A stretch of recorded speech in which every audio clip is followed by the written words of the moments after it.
Video එකේ thumbnail එක බලලා ආවාට හිතෙනවා මේකත් ස්කෑම් වීඩියෝ එකක් තමයි කියලා. ඉතින් ෆයිනෑන්ස් වලින් කොච්චර දෙයක් කරන්න පුළුවන්ද කියන එක පෙන්වන්න තමයි මේ වීඩියෝ එකේදී මම ඔයාලට කතා කරන්නේ. අන්න ඒක නිසා ෆයිනෑන්ස් වලින් ඇත්තටම රුපියල් 10000කින් ඔයාලට මිලියන 100ක් එහෙම නැත්නම් කෝටි 10ක් හොයන විදිය තමයි මේ වීඩියෝ එකේදී අපි කතා කරන්නේ. ඉතින් මම ඉස්සෙල්ලාම උදාහරණයකින්ම පෙන්නන්නම්. ඉතින් මේ තියෙන්නේ compound interest calculator. ඉතින් මේකෙදි බලමු අපි කොහොමද මේක කරගන්නේ කියලා. හිතන්න බලන්න ඔයාගේ අතේ රුපියල් 10000යි තියෙන්නේ. ඔයාට මාසෙකට කීයක්වත් දාගන්න විදියක් නැහැ. ඔයාට අපි හිතමු මේක ඔයාගේ දැන් අවුරුදු 20යි වයස. ඉතින් අවුරුදු 20 දී ඔයා ආයෝජනය කළා අපි හිතමු ඔයා අවුරුදු 60 දී වගේ රිටයර් වෙන්න අදහසක් තියෙනවා. ඉතින් ඒක නිසා අපි හිතමු අවුරුදු 40ක විතර වගේ කාලයක් සඳහා මේ length of the period එක මම දාන්න. සාමාන්‍ය ඉන්ට්‍රෙස්ට් රේට් එක නැත්නම් පොලි අනුපාතය ගත්තොත් ඔයා දන්නවා සාමාන්‍යයෙන් කොටස් වෙළඳපළක ආයෝජනය කළොත් එහෙම 15 20ක වගේ ඇවරේජ් රිටර්න් එකක් කවුම් වශයෙන් ගන්න පුළුවන්. හැබැයි ඉතින් අපි ලොකු කාලයක් ගැන කතා කරන නිසා උද්දමනය ගලපලා අපි හිතමු ඔයාට ලබා ගන්න පුළුවන් 12ක රිටර්න් එකක් කියලා. ඉතින් ඔයා දන්නවා දැනට FD එක දැම්මත් මේ රිටර්න් එක ඔයාට ගන්න පුළුවන්. ඒක නිසා ඉතින් මේක මම හිතනවා සාධාරණ පොලි අනුපාතයක් විදිහට ගන්න පුළුවන් කියලා. ඉතින් අපි හිතමු ඔයාට මේක compound frequency එක annually වෙනවා කියලා හිතලා අපි මේක calculate කරලා බලමු.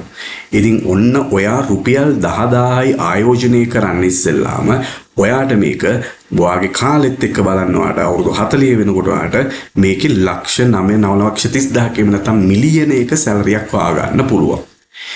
ඉතින් පොඩ්ඩක් වෙනස් කරලා මේක අපි බලමු. අපි හිතමු ගොඩක් දෙනෙක් රස්සා කරන කට්ටිය ඉතින් අවුරුදු දැන්වා රුපියල් 10000ක් ආයෝජනය කළා මේක ඊට පස්සේ වැඩි නොකර ඉන්නේ නැහනේ. අපි හිතමු ඔයාට monthly contribution එක විදිහට එහෙම නැත්නම් ඔයාට මාසෙකට රුපියල් 10000කුත් හැමදාම දාන්න පුළුවන්.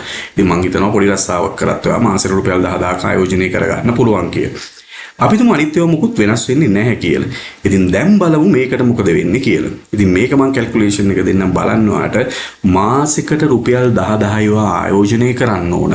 ඔයාට මිලියන 92ක් ආසන්න වශයෙන් අපි මිලියන 100ක් කියමු.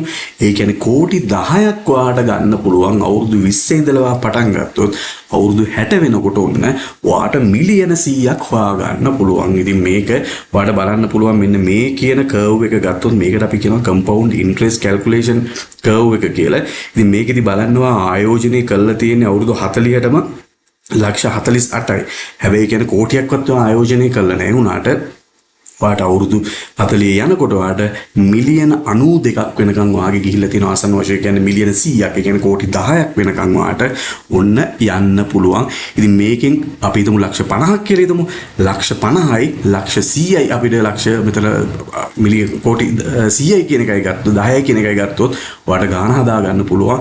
ඉතින් ලක්ෂ 50යි මෙන්න මේ කෝටි 10යි කියන දෙක අතර කොච්චර වෙනසක් තියෙනවද ඔයාට compound interest එකෙන් කොච්චර වටිනාකමක් ගන්න පුළුවන්ද කියලා බලා ගන්න පුළුවන්. ඒක නිසා compound interest කියන මෙන්න මේ finance වල තියෙන concept එකේදී කියන්නේ වැල් පොලියම නැත්නම් පොලිය මත පොලිය අය කිරීම සම්බන්ධයෙන් තමයි කියන්නේ මෙතන.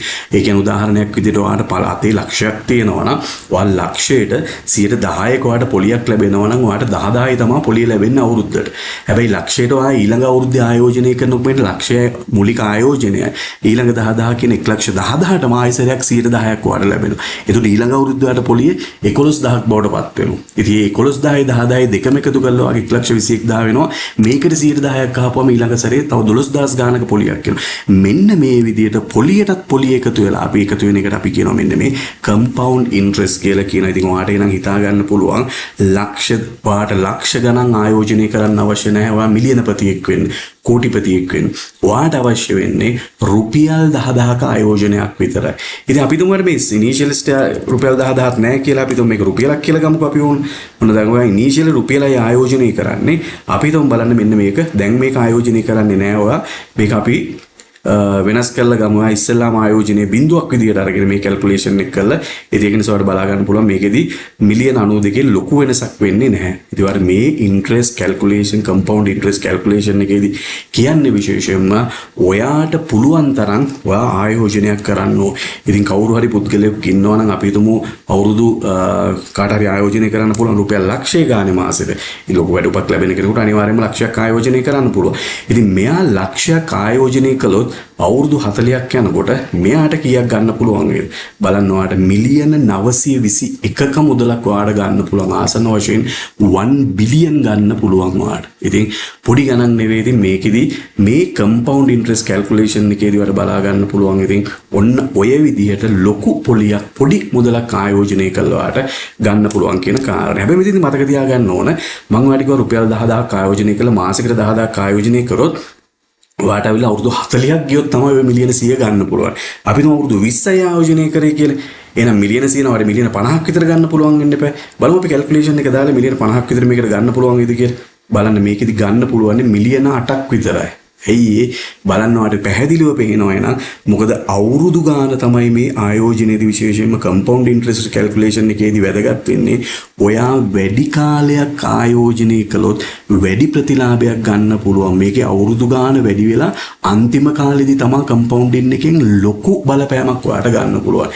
ඉතින් කාලය අඩු වෙන්න ඔයාට මේකෙන් ගන්න පුළුවන් ගාන බොහොම සුළු ප්‍රමාණයක් බවට පත් වෙනවා. ඉතින් ඒකෙදි ඔයාලට හිතා ගන්න පුළුවන් අපි දැන් මේ විදිහටම ආයෝජනය කළා 40ටම ගත්තා නම් අපි කතා කරා ඔයාට මේකේ මිලියන 92 ආයෝජනයෙන් ඔයාට මේක ගන්න පුළුවන් කියලා. අපි තුමු සමහරවිට මේක ඔයාට ඉන්ට්‍රෙස්ට් රේට් එක වැඩිපුර ගන්න පුළුවන්. මම කිව්වා සාමාන්‍යයෙන් 15ක් විතර වගේ කොටස් වලට බලය ආයෝජනය කරොත් ගන්න පුළුවන් කියලා. අපි 15 දාලා බලමුකෝ මේක.